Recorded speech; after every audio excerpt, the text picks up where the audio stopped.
আসসালামু আলাইকুম এভরিওয়ান। কোনো রকম আগার আগার জেলোটিন বা প্রিজারভেটিভ ছাড়া আজকে আমি আপনাদের সামনে তৈরি করে দেখাবো কাঁচা আমের জ্যাম বা জেলো। আর এই জ্যাম বা জেলো একবার তৈরি করে সারা বছরের জন্য সংরক্ষণ করতে পারেন। ভিডিওটা সম্পূর্ণ দেখলে আপনি নিজেই দোকানের মতো একদম পারফেক্ট কাঁচা আমের জ্যাম বা জেলো তৈরি করতে পারবেন।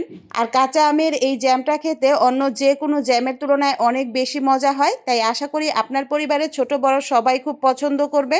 আজকের এই টক মিষ্টি কাঁচা আমের জ্যাম তৈরি করতে প্রথমে দুইটা আমকে খোসা ছাড়িয়ে আমি ধুয়ে পরিষ্কার করে নিয়েছি। এখন আমগুলোকে একটা নাইফের সাহায্যে ছোট ছোট পিস করে কেটে নিব। আপনারা চাইলে একটা গ্রেটারের সাহায্যে গ্রেট করে নিতে পারেন। এখানে আমি ভিডিও করার স্বার্থে দুইটা আম ব্যবহার করেছি, পরবর্তীতে আরও বেশি করে বানিয়ে নেব। আপনারা অবশ্যই এই জ্যামটা তৈরি করার সময় একটু বেশি করে বানাবেন, কারণ এই জ্যামটা এত বেশি সুস্বাদু, এতটুকু পরিমাণ বানালে দেখবেন একদিনেই শেষ হয়ে যাবে। এখন একটা প্যানে টুকরো করে রাখা আমগুলোকে নিয়ে নিয়েছি আর সাথে দিয়ে দিচ্ছি পানি। এখানে আমি আমগুলোকে মেপে দেখেছিলাম 2 কাপ পরিমাণ আম হয়েছে, সুতরাং আমি এখানে 4 কাপ পরিমাণ পানি ব্যবহার করব। মানে যে পরিমাণ আম হবে তার ডাবল পরিমাণ পানি ব্যবহার করব। এখন আমগুলোকে একটু সিদ্ধ করে নিচ্ছি। যতক্ষণ না আমটা একদম সফট হয়ে আসবে ততক্ষণ পর্যন্ত চুলার জালটা মিডিয়াম রেখে আমগুলোকে সিদ্ধ করে নিব।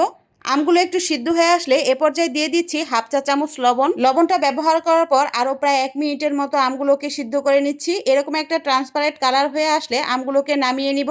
একটা স্ট্রেনারে আমগুলোকে ঢেলে নিচ্ছি, কারণ এখানে আমি আমগুলোকে ব্যবহার করব না, জ্যাম তৈরিতে আমের পানিটা ব্যবহার করব। আর আমটাকে দেখিয়ে দিচ্ছি কতটা সফট হয়েছে। এই রকম সফট হয়ে আসলে আমটাকে নামিয়ে নেবেন এবং একটা স্ট্রেনারে ঢেলে আম এবং আমের পানিটাকে আলাদা করে নেবেন এবং আমের এই টুকরোগুলোকে ফেলে না দিয়ে আমের শরবত তৈরি করে খেতে পারেন। এই গরমে আমের শরবতটা খেতেও কিন্তু দুর্দান্ত হয়। এখন আমের পানিটাকে মেপে নিব। যে কোনো একটা পাত্রে আমের পানিটাকে মেপে নিতে পারেন। এই আমের পানিটা মেপে নিলে সবগুলো উপকরণ ব্যবহার করতে অনেক বেশি সুবিধা হবে এবং পারফেক্ট হবে, তাই আমের পানিটা অবশ্যই মেপে নেবেন।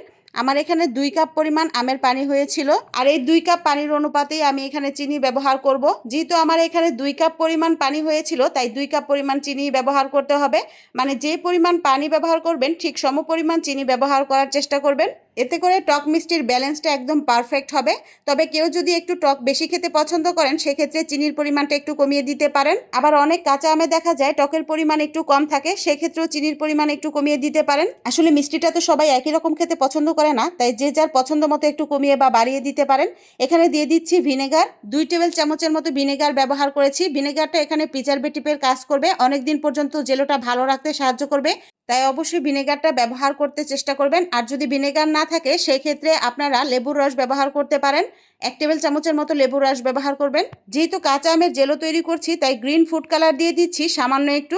এই কালারটা ব্যবহার করলে জেলোর কালারটা অনেক বেশি সুন্দর আসে। আর এই কালারটা ব্যবহার না করলেও স্বাদের তেমন কোনো পরিবর্তন হবে না, তাই চাইলে আপনারা এটা স্কিপ করতে পারেন। কেবলমাত্র দেখার সৌন্দর্যের জন্য এই কালারটা ব্যবহার করেছি। এইরকম ঘন একটা কনসিস্টেন্সিতে চলে আসলে আমের এই জেলোটাকে নামিয়ে নেবেন। চুলা থেকে নামিয়ে নেওয়ার পর গরম থাকা অবস্থায় এখানে দিয়ে দিচ্ছি একটু এসেন্স। এখানে আমি ম্যাঙ্গো এসেন্সটা ব্যবহার করেছি। আর সেন্টটা ব্যবহার করে জাল দিলে দেখা যায় সেন্টের ফ্লেভারটা কমে যায়, তাই আমি এখানে নামিয়েই সেন্টটা ব্যবহার করেছি। জেলোগুলো পাত্রে ঢেলে ঠান্ডা করার পরে দেখিয়ে দিচ্ছি কতটা পারফেক্ট হয়েছে। নিশ্চয়ই দেখতে পাচ্ছেন আঙ্গুলে কোনো রকম জেলো লেগে আসছে না। পুরো ভিডিওটা স্কিপ না করে ফলো করলে আপনিও এরকম পারফেক্ট জেলো তৈরি করতে পারবেন। সকাল এবং বিকেলের নাস্তায় ইজিলি এই জেলোটা পরিবেশন করতে পারবেন পরিবারের সদস্যদের। আর এই জেলোটা খেতে দোকানের জেলোর থেকেও অনেক বেশি মজা হবে। আজকের এই জ্যাম তৈরির ভিডিওটার কোথাও একটু যদি আপনাদের ভালো লাগে অবশ্যই চ্যানেলটা সাবস্ক্রাইব করার অনুরোধ রইল। সবাইকে অসংখ্য ধন্যবাদ জানিয়ে আজকের মতো বিদায় নিচ্ছি। আল্লাহ হাফেজ।